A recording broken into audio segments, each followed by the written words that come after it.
সবচেয়ে বেশি হাদিস যেই সাহাবী বর্ণনা করেছেন ওই সাহাবীর নাম হলো হযরতে আবু হুরায়রা রাদিয়াল্লাহু তাআলা আনহু। এ আবু হুরায়রা রাদিয়াল্লাহু তাআলা আনহু হাদিস বর্ণনা করেছেন। ওয়ান আবি হুরায়রা قال قال رسول الله صلى الله عليه وسلم مثلي ومثل الأنبياء كمثل قصر أحسن بنيانه إلا موضع تلك اللبانية فكنت أنا سددت موضع اللبنة ختم بالبنيان وختم بالرسل متفق عليه। হযরত আবু হুরায়রা রাদিয়াল্লাহু তাআলা আনহু বলেন, আমার দৃষ্টান্ত আল্লাহর রাসূলের জবান মোবারকের কথা আবু হুরায়রা বলে আমার নবী নিজের জবান মোবারক দিয়ে বলেছেন, আমি নবীর দৃষ্টান্ত অন্যান্য নবীগণের দৃষ্টান্ত হলো এই রকম, যেমন একটি প্রাসাদ করা হলো, বিল্ডিং করা হলো সুন্দর করে। এই বিল্ডিং এর মধ্যে যদি কোনো মানুষ ঘুরতে যায়, দেখার জন্য যাওয়ার পরে যদি দেখে ওই বিল্ডিং এর মধ্যে সব ঠিক আছে, কিন্তু একটা জায়গায় একটা ইটের জায়গা ফাঁকা আছে। এবার মানুষগুলা বলবে এত সুন্দর দালান, এত সুন্দর বিল্ডিং, কিন্তু একটা ইটের জায়গা ফাঁকা দেখা যায়। এবার আমি নবী হলাম ওই দালানের শেষ যেই ইটের জায়গাটা আছে, ওই ইটটা যখন পূর্ণ করে দেওয়া হবে দালানটা সুন্দর হয়ে যাবে। তেমনি ভাবে আমি নবী হলাম ওই দালানের একটা খালি ইটের মতো। সুবহানাল্লাহ। শুধু তাই নয়, আমি নবী পৃথিবীর জমিনে আগমনের মাধ্যমে নবীগণের আগমনের সমাপ্ত ঘটছে, সমাপ্ত হয়েছে। আমার পরে আর কোন নবী পৃথিবীর জমিনে আগমন করবে না। এই কথা আল্লাহর রাসূল নূরানী জবান মোবারকে বলেছেন। আর একই সাহাবী হাদিস বর্ণনা করেছেন হযরত আবু হুরায়রা রাদিয়াল্লাহু তাআলা আনহু ওয়া আনহু আন্না রাসূলুল্লাহি সাল্লাল্লাহু আলাইহি ওয়াসাল্লাম قال فضلت على الأنبياء بستين। আমার নবী কয় সাহাবীরা রে, আমার আল্লাহ আমি নবীকে قال فضلت على الأنبياء بستين সমস্ত নবীদের চাইতে আমি নবীকে স্পেশালি আল্লাহ 6টা মর্যাদা দান করেছেন। স্পেশাল এগুলা মর্যাদা তো আরো আছে, কিন্তু স্পেশাল 6টা।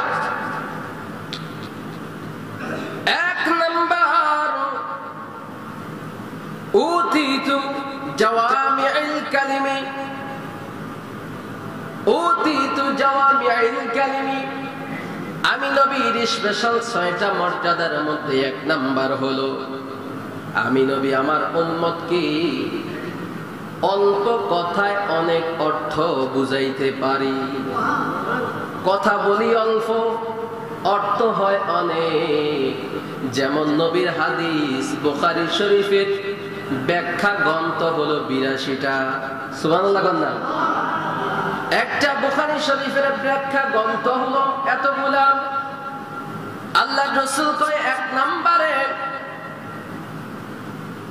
উতিতু জাওয়ামিউল কালিমি, অল্প কথায় অনেক অর্থ বুঝাইতে পারি। 2 নাম্বার হলো ওয়ানুসিরতু বিররুবি, আমাকে আল্লাহ ভয় দিয়ে সাহায্য করেছে। আমাকে আল্লাহ ভয় দিয়ে সাহায্য করেছে। এই ভয়টা কোন কাজে ব্যবহার হয়? আমার প্যারা নবী যখন কাফের মুশরিকদের সামনে যেত, তারা এমন সময় মাঝে মাঝে আমার নবীকে দেখলে তারা ভয় পেয়ে যেত। এমন আকৃতি আল্লাহ ধারণ করায়া দিত, নবীকে দেখা মাত্র তারা ভয় পেত। যেমন এই হাদিসের ব্যাখ্যায় যদি আমি যাই, আবু জাহেলের কাছে একজন ব্যক্তি টাকা আমানত হিসাবে দিয়েছে কিছুদিন রাখার জন্য। কারণ আবু জাহেল তো নেতা, নেতার কাছে টাকা আমানত রেখেছে। ওই ব্যক্তি কিছুদিন পরে যায় কয়, আবু জাহেল আমার টাকা দরকার, টাকা দাও। কয় তোমার টাকা আর দেওয়া হবে না, আমি খেয়ে ফেলেছি। তোমার টাকা আর দেওয়া হবে না, খেয়ে ফেলেছি। এবার ওই লোকটা চোখের পানি ছেড়ে কয়, ও সরদার, আমি গরিব মানুষ, আমার টাকা খাবেন না, দয়া করে আমার টাকা দিয়ে দেন। কয় তোমার টাকা তুমি জনম্বর যদি খোঁজো আমার কাছে আর টাকা পাইবা না। আবু জাহেল কয়, কে কয়? আলোচনা কিন্তু চলতেছে, আপনাদের অনেকের ঘুম আসতেছে নাকি? এগুলো তো এই আলোচনা সবসময় পাবেন না, যেই জুমায় যে আলোচনা, ঠিক কিনা? এগুলো বুঝতে হবে যে আমরা যে নবীর উম্মত হয়েছি, নবীর যে আল্লাহ 6টা স্পেশাল মর্যাদা দিছে, এই 6টা মর্যাদার আলোচনা করা হচ্ছে। আবু জাহেল বলল টাকা ফেরত পাবা না। ওই লোকটা চোখের পানি ছেড়ে দিয়ে রাস্তা দিয়ে কাঁদতে কাঁদতে যাচ্ছে। হঠাৎ করে একজন সাহাবীর সাথে দেখা হয়ে গেল। কান্দো কেন? ভাই রে, আবু জাহেলের কাছে টাকা দিছি, আমার টাকা মেরে দিছে, টাকা আর দেয় না। কয় বিচার সামনে, কয় চাই, বিচারও চাই, টাকাও চাই। বিচার যদি পেতে চাও রাহমাতাল লিল আলামিনের কদমের মধ্যে চলে যাও। ইনি এমন একজন বিচারক যিনি জীবনে কারো হক নষ্ট করে নাই, কারো মনে দুঃখ দেয় নাই, কষ্ট দেয় নাই, কারো মনে আঘাত কোনোদিন দেয় নাই। ওই ব্যক্তি আমার প্যারা নবীর কদম মোবারকে গিয়ে নবীর সালাম দিয়ে বলে, ইয়া রাসূলুল্লাহ, ও মায়ার নবী, দয়ার নবী, আবু জাহেলের কাছে কিছুদিন আগে টাকা রেখেছি, আবু জাহেল আমার টাকাগুলা মেরে দিচ্ছে, আমাকে দিচ্ছে না। আল্লাহ রসুল কয়, ঠিক আছে, আমার সাথে তুমি চলো, আমি তোমাকে সাথে করে আবু জাহেলের বাড়িতে যাব। এই দিক দিয়ে আবু জাহেল তার সমস্ত দলবলগুলোকে লইয়া আবু জাহেল ঘরের ভিতরে নবীকে মারার মিটিং করতেছে। এই নবীকে মারার জন্য মিটিং করতেছে। আর এমন সময় আমার দয়ার নবী দরজার সামনে যাইয়া দরজায় টোকা মাইরা কয়, চাচা আবু জাহেল বাড়িতে আসেননি? আবু জাহেল নবীর জবানের কণ্ঠ শুইনা একটা লাফ দিয়া ঘর থেকে বের হয়ে গেল। দরজা খুলে দিলাম। খোলার পর আবু জাহেল রে কয়, আবু জাহেল, আপনি কি এই ব্যক্তির কাছ থেকে টাকা নিয়েছেন? কয় হ্যাঁ নিয়েছি। কি করেছেন? কয় খেয়ে ফেলেছি। এই লোকের টাকা নাকি আপনি দিবেন না? কয় দিব না মানে? তুমি বললে এখনই দিয়ে দিব। সুবহানাল্লাহ বলেন। এই লোক যখন একা একা আসছে তখন কয় টাকা দিব না। আল্লাহর নবীকে যখন নিয়ে আসছে আবু জাহেল কয় টাকা এক্ষুনি দিয়া দিব। এবার আরো যে লিডার ঘরের মধ্যে আছে, উতবা সাইবা মুগীরা, আরো যে কাফের মুশরিক গুলা আছে, তারা বের হয়ে দেখতেছে আবু জাহেলের পাও গুলা কাঁপতেছে, হাত কাঁপতেছে, জবান কাঁপতেছে, আর ঘরের ভিতর থেকে টাকা বের করে ওই ব্যক্তির হাতে দিয়ে দেয়। আল্লাহ রসুল যখন বিদায় নিলেন, এবার লিডার গুলা জিজ্ঞেস করে, আপনি তো বড় লিডার, আপনি মোহাম্মদকে মারার জন্য এতক্ষণ মিটিং করলেন, ওই মোহাম্মদ যখন আমাদের সামনে আপনার সামনে আসলো, আপনি থরথর করে কাঁপতেছিলেন, হাত কাঁপতেছিল, পাও কাঁপতেছিল, ব্যাপারে কি বুঝলাম না। এবার আবু জাহেল কয়, আমার ভাতিজা মোহাম্মদ যখন আমার সামনে আসছে, আমি দেখলাম এমন বিকট একটা আকৃতি, মনে হয় একটা বাঘ, বাঘের মতো আমারে খামচি দিয়া এই মুহূর্তে মাইরা ফেলাইব। আমি দেখা ভয় পেয়ে গেলাম, এই জন্য ভয়ে টাকা দিয়া দিছি। কয় আপনি যদি নিজেই এত ভয় পান তাহলে মুহাম্মদকে কেমনে মারবেন? এই জন্য হাদিসের ব্যাখ্যা বললাম, ওয়ানুসিরতু বিররুবি। এবার 3 নাম্বার হাদিস শরীফের মধ্যে 3 নাম্বার মর্যাদার কথা বলেছেন, ওয়া উহিল্লাত লিয়াল গনাইম। যুদ্ধ করার পরে যারা পরাজিত হয়ে যায়, যুদ্ধের ময়দানে তারা অনেকগুলা অস্ত্র ফেলে দিয়ে চলে যায়, অনেক শুকনা খাবার বিভিন্ন জিনিস তারা ফেলে দিয়ে চলে যায়। ওই যুদ্ধ করার পরে যে মালগুলা যুদ্ধ জয়ী হওয়ার পরে যারা পায়, এগুলা নবীর আগে যদি যুদ্ধ হইতো তাহলে যুদ্ধের ময়দানের খাবারগুলা নেওয়া জায়েজ ছিল না। আমার নবীর কারণে আল্লাহ এই গনিমতের মালগুলাকে মুসলমানকে খাওয়া আল্লাহ জায়েজ করে দিয়েছে। গনিমতের মালগুলা আল্লাহ রাসূল সহকারে সাহাবায়ে কেরামকে খাওয়া জায়েজ করে দিয়েছে। এবার আসুন 4 নম্বরে, ওয়াজুইলাত লিয়াল আরদি মাসজিদাও ওয়া তাহুরা। আল্লাহর রাসূল বলে 4 নম্বরে আমার আল্লাহ আমারে যে মর্যাদা দিয়েছে, এই পৃথিবীর জমিনে আমি নবীর আগে কত নবী আসছে, সমস্ত নবীদের সময় নামাজ ছিল কিন্তু এইভাবে বাইন্ডিং করে 5 ওয়াক্ত নামাজের পদ্ধতি ছিল না।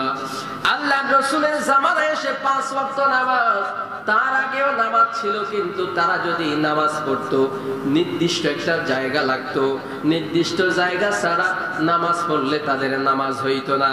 কিন্তু আমি নবীকে আল্লাহ স্পেশাল মর্যাদার মধ্যে 4 নম্বরে ওয়াজুইলাত লিয়াল আরদি মাসজিদান ওয়া তাহুরা, আমি নবীর মর্যাদার কারণে আল্লাহ পাক রব্বুল আলামিন তামাম পৃথিবীর সমস্ত জমিনটাকে সাধারণ মসজিদ বানায়া দিছে। তার ব্যাখ্যা হলো, আপনি মাঠে গেলেন, আযান হয়ে গেল, মসজিদে আসতে পারেন নাই, গামছা বিছিয়ে নামাজ পড়ছেন, সেখানেও নামাজ হবে। আপনি যেই কোনো কর্মের মধ্যে, কাজের মধ্যে ব্যস্ত আছেন, যদি জায়গাটা পাক হয় সেখানে আপনার নামাজ হয়ে যাবে।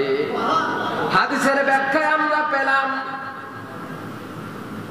ওয়াজুইলাত লিয়াল আরদি, তামাম পৃথিবীর জমিনটারে মসজিদ আল্লাহ বানায়া দিল আমার নবীর কারণে। 4 নম্বর মর্যাদা। 5 নম্বর মর্যাদার মধ্যে ওয়া উরসিলতু ইলাল খালকি কাফা, ওয়া উরসিলতু ইলাল খালকি কাফা। আল্লাহর নবী কয় সমস্ত নবীকে আল্লাহ পাঠাইছে, কোন কোন গোত্রের জন্য সীমানাবদ্ধ করে দিয়েছে, কিন্তু আমি নবীকে আল্লাহ তামাম মাখলুকাতের মধ্যে যা আছে সবকিছুর জন্য নবী বানাইছে।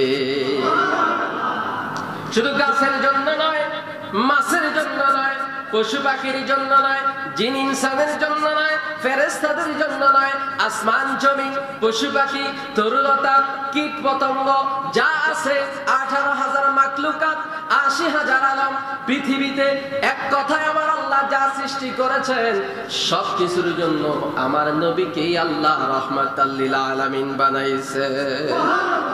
এই জন্য আল্লাহ কয় ওয়ামা আরসালনাকা ইল্লা রাহমাতাল লিল আলামিন।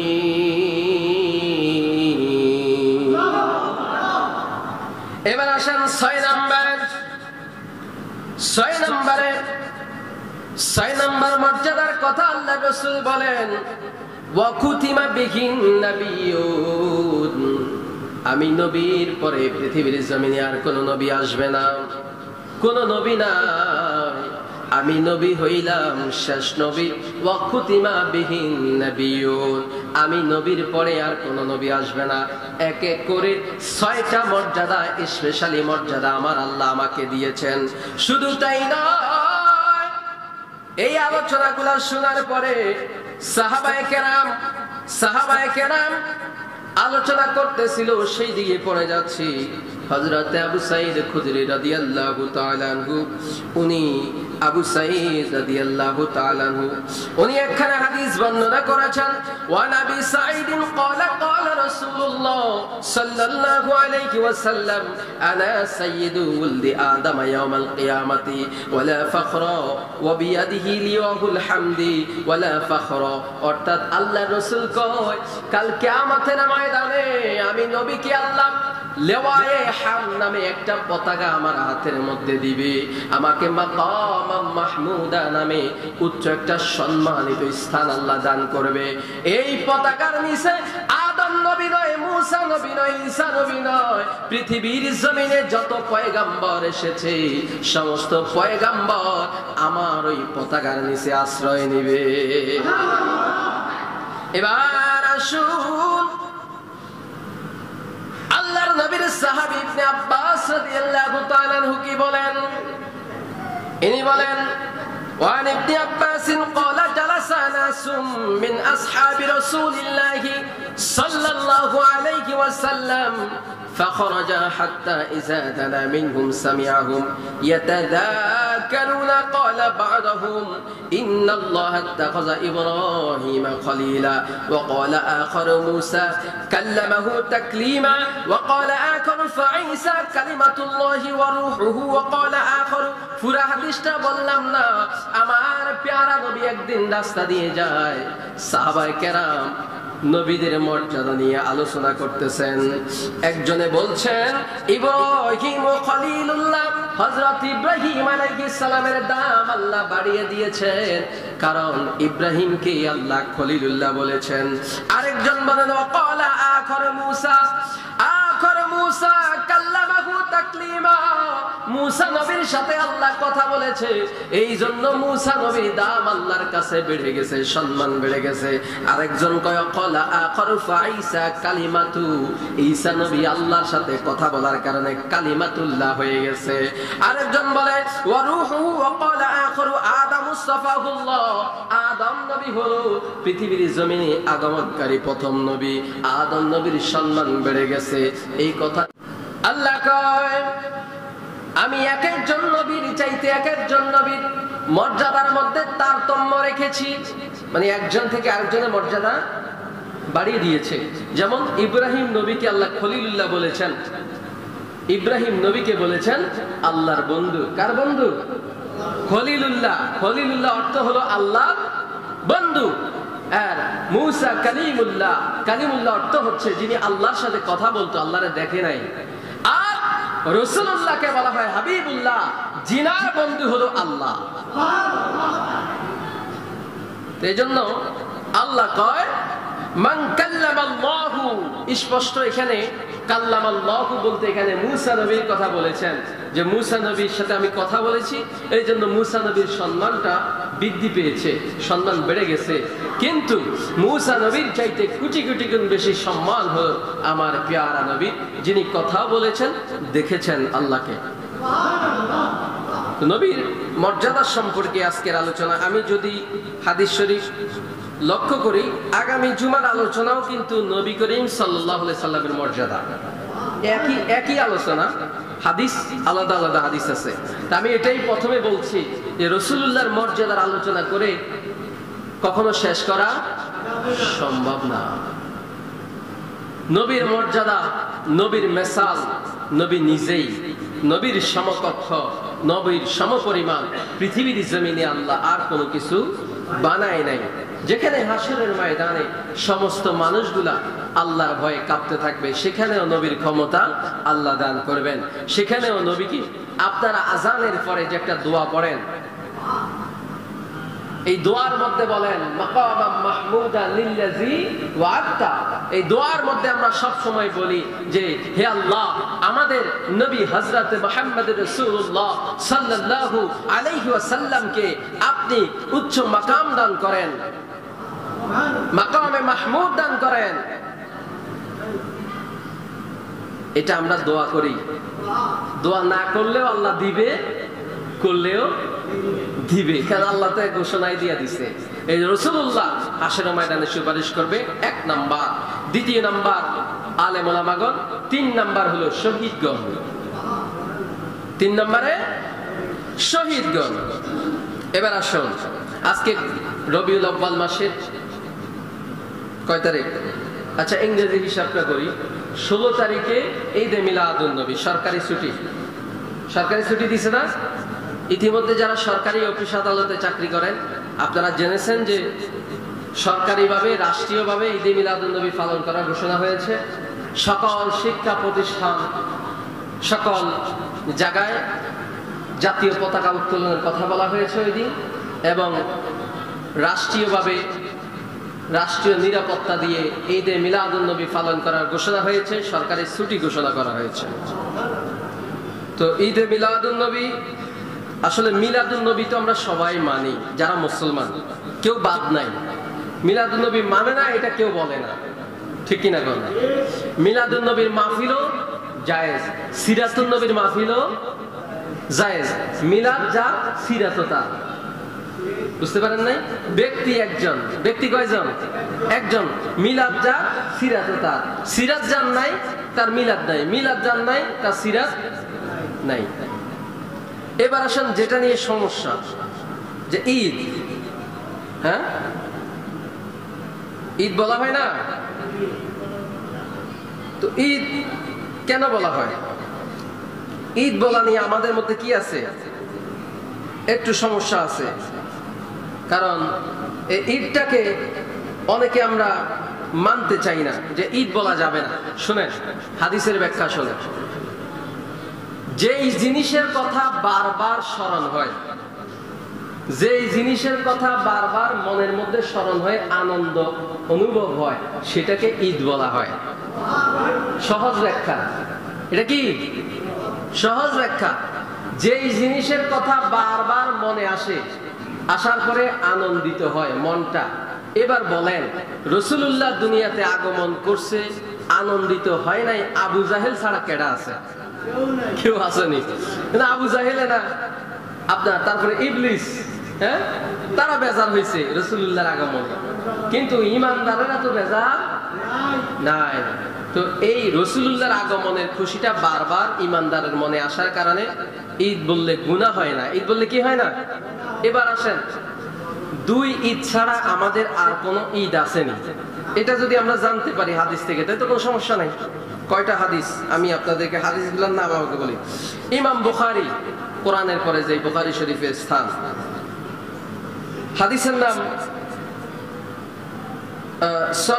শরহে মাশকালুল আসাদ, ইমাম তাহাবি উনি লিখেছেন। ইমাম বাইহাকি আস-সুনানুল কুবরার মধ্যে লিখেছেন। ইমাম জাইলাই নাসবুর রায়াহ কিতাবের মধ্যে লিখেছেন। এইভাবে এখানে অনেকগুলা কিতাবের নাম উল্লেখ আছে, আমি হাদিসটা শোনাই। ক্বালা আবু উবাইদিন সুম্মা শাহিদতুল ঈদা মা উসমান ইবনে আফফান ফাকানা যালিকা ইয়াউমাল জুমআতি فصلى قبل الخطبة ثم خطب فقال يا أيها الناس إن هذا يوم قد استمع لكم فيه عيدا سبحان الله قال একদিন ঈদের নামাজ হচ্ছে। কিসের নামাজ? তখন আল্লাহর নবী সাহাবী উবাইদিন উনি খুতবা দিচ্ছেন, এবং খুতবা দেওয়ার সময় ইনি বললেন, ইনি শুনলেন যে ওসমান ইবনে আফফান রাদিয়াল্লাহু তাআলা আনহুর সাথে উনি ঈদের দিনে নামাজে উপস্থিত হলেন। নামাজে উপস্থিত হওয়ার পরে এবার যিনি খুতবা করছেন ইনি বলছেন, আজকে আমাদের সৌভাগ্য যে আজকে আমরা একই দিনে দুইটা ঈদ পেয়েছি। একই দিনে কয়টা ঈদ পেয়েছি? দুইটা ঈদ পেয়েছি। উনি বলছেন একটা ঈদ হলো আমাদের যে ঈদ ঈদুল আজহা বা ঈদুল ফিতর, আর আরেকটা ঈদ হলো আজকে জুমার দিন। আজকে কি দিন? জুমার দিনে ঈদ হওয়ার কারণে উনি একই দিনে বলছেন দুইটা ঈদ। কয়টা ঈদ? তা হাদিস শরীফের মধ্যে জুমার দিনকে ঈদ বলা হয়েছে, এটা অসংখ্য হাদিসের মধ্যে আছে, এটা অস্বীকার করার কোনো কি নাই, সুযোগ নাই। আরাফার দিন হাজী সাহেবরা যখন হজ করতে যায়, ওই আরাফার দিনকে ঈদের দিন বলা হয়েছে। সুবহানাল্লাহ বলেন না? হযরতে ঈসা আলাইহিস সালাম ওনার কওমের লোকদের জন্য যেদিন আসমান থেকে খাবার আল্লাহ পাঠিয়েছিলেন, ওই দিনটাকে উনি ঈদের দিন বলেছেন। এটা সরাসরি কোরআনের আয়াত। তা আসলে ঈদ বললে গুনাহ হয় না। আপনি কেউ যদি না বলে তাকে জোর করার দরকার নাই, বুঝতে পারছেন? কেউ না করলে জোর করার দরকার নাই। কেউ যদি বলে যে ঈদ বলা যাবে না, এটার জন্য দলিল লাগবে। কি লাগবে? আপনি যে নিষেধ করলেন এটার জন্য কি লাগবে? কিন্তু আমরা যে বলছি এটা জায়েজ আছে, এটার জন্য কোনো দলিল যদি নাও থাকে দরকার নাই, কিন্তু এটাকে নাজায়েজ করতে হলে দলিল লাগবে। এটাই শরীয়তের মাসালা, বুঝতে পারছেন? তো ঈদ বললে গুনাহ হবে না। ঈদ অর্থই হলো খুশি। ঈদ অর্থ কি? খুশি। নবীর আগমনে আমরা খুশি, স্বাভাবিক বিষয়। যাই হোক, এই আপনাদের মসজিদে আমি গত বছর ঈদে মিলাদুন নবীর মাহফিলে সর্বপ্রথম আসি। এই মাসে আমি আসছি। তো ঈদে মিলাদুন নবীর মাহফিল আপনাদের এখানে 12ই রবিউল আউয়াল রাত্রে হয়েছে আমার যতটুকু মনে পড়ে। তো এই বছর আপনারা ঈদে মিলাদুন নবীর মাহফিল মসজিদে করতে রাজি আছেন কিনা? মাহফিলে মিলাদ শরীফ পড়া হয়, দুরূদ পড়া হয়। দুরূদ পড়লে গুনাহ মাফ হয়, বরকত হয় এবং আল্লাহ রসুলের মহাব্বতের উম্মত হওয়া যায়, আল্লাহর প্রিয় বান্দা হওয়া যায়, ঠিক কিনা? আমরা কি করব? মিলাদ পড়ব, রাসূলুল্লাহর জন্ম বৃত্তান্ত আলোচনা করব। এটার নামই হচ্ছে মিলাদুন নবী। তো মিলাদুন নবী পালন করার জন্য যা যা প্রস্তুতি নেওয়া দরকার আমি দুইটা অপশন দিচ্ছি আপনাদেরকে। 12 তারিখ মিলাদুন নবী যদি আমরা রাইট টাইমে যদি আমরা পালন করি, রোববার রাত্রে হয়। রোববার রাত্রে মানে মাগরিবের পর থেকে টাইম শুরু হয় 12 তারিখ। দিনের বেলা যদি করেন সোমবারে দিনের বেলা। তো দিনের বেলা তো আর গ্রামে করা সম্ভব না, এটা শহরে বন্দরে হয়। রাতে যদি করেন রোববার রাত্রে একটা অপশন আছে। আর যদি বলেন যে পুরা মাসেই তো আদায় করলে হয়, তাহলে বৃহস্পতিবারের জলসার সাথে করতে পারেন। যেটা ভালো হয় আপনারা সিদ্ধান্ত নিয়ে আমাকে জানাবেন, বুঝতে পারছেন? কারণ এখানে কমিটি আছে, কমিটির লোকজন সিদ্ধান্ত নিয়ে তারপর জানাবে। এবং কিছু তাবারকের দরকার আছে। হ্যাঁ, তাবারক কিভাবে কি করবেন একটু আলোচনার দরকার আছে। আল্লাহ পাক সকলকে বেশি বেশি নেক আমল করার আর বেশি বেশি মসজিদে আসার তৌফিক দান করুক, আমিন কন। আমরা জুমার দিন যাই আসি, আর সপ্তাহে একদিন আপনাদের খুঁজে পাওয়া যায় না। জানি না কি বাড়িতে আপনাকে বউ আইতে দেয় না, আল্লাহ পাক ভালো জানে। অনেকে বাড়ি ঢুকলে আর বাইর হয় না। আরে কি রে, সমস্যা কি? এখন মসজিদ খালি থাকে, মসজিদের মধ্যে মানুষ নেই। বন্যার সময় না হয় আমি একা একা নামাজ পড়ছি, আমি একা ছিলাম মসজিদে। তো এখন তো বন্যা নাই, পানি নাই, এখন সমস্যাটা কোথায়? এখন সমস্যা হলো আমাদের দুনিয়ার চিন্তাধারা। আমরা মনে হয় কেউ মরবো না, সবাই পৃথিবীতে থেকে যাব। যদি মরার চিন্তা থাকে আসেন মসজিদে। আমি লক্ষ্য করেছি বন্যার সময় মানুষ যখন মানুষকে ত্রাণ দেওয়ার জন্য আসছে, আমরা সবাই কিন্তু ত্রাণ নিয়েছি, ঠিক না? মনে একটা আনন্দ ছিল। বন্যা বলে বন্যা মনে হয় নাই। অনেকে আবার হয়তো চিন্তা করে বন্যা আবার আসলে আরো ভালো হবে, মানে কথার কথা আর কি। আসলে বন্যাটা ভালো জিনিস না, মানুষের ক্ষতি হয়, ঠিক না? তবে যেই পরিমাণ খাবার এবার আসছে, মানুষ আর কষ্ট, বন্যা হইলে কষ্ট পাওয়ার কোনো সুযোগ নাই। আগে মানুষ না খেয়ে থাকতো, এখন ট্রলার, স্পিডবোট, হেলিকপ্টার পর্যন্ত এসে খাবার দেয় মানুষকে। তো এখন মনে করেন খাবার দাবারের অভাব নেই, কিন্তু অভাব হলো আমাদের চলাফেরা, আমাদের চরিত্রের সমস্যা, ঠিক না? এখন আমাদের বাড়িতে খাবার নাই, আমাদের চাউল নাই, ডাউল নাই। আমরা যেইভাবে চাউলের জন্য, ডাউলের জন্য ঝাঁপাইয়া পড়ি, এটা দুনিয়ার জন্য। আমরা যদি পরকালের জন্য এইভাবে ঝাঁপাইয়া পড়তাম, আমাদের কোনোদিন বন্যা আসতো না, বিপদ আসতো না, সব কাজটা চলে যেত, ঠিক নেই? এগুলো তো আল্লাহর গজব। বন্যা আল্লাহর গজব। যেই বাঁধ ভেঙে যাবে কুমিল্লার দিকে, সেটা ভেঙে গেছে বুড়িস্তানের দিকে, ঠিক না? গল এগুলা যে যত রকম বলো, কোমুকে ভাঙ্গা দিছে, তমুকে ভাঙ্গা দিছে, সম্পূর্ণ আল্লাহর ইশারা। কার ইশারা? আল্লাহর ইশারা। করোনা ভাইরাস একটা এসে মানুষকে শেষ করে লাইছে, সব আল্লাহর ইচ্ছা। বনি ইসরাইলদের জামানায় আসমান থেকে খাবার আসতো, আল্লাহ বলছে তোমরা খাইবা, যত পারো খাইবা, যত জায়গা থাকে পেটে ফুরে লাইবা, কোনো হিসাব হবে না, জমা করে রাখতে পারতে না। একতারা কয় এত সুস্বাদু খাবার, আল্লাহ কইছে রাখতো না, রাখা দিলে কি হইব?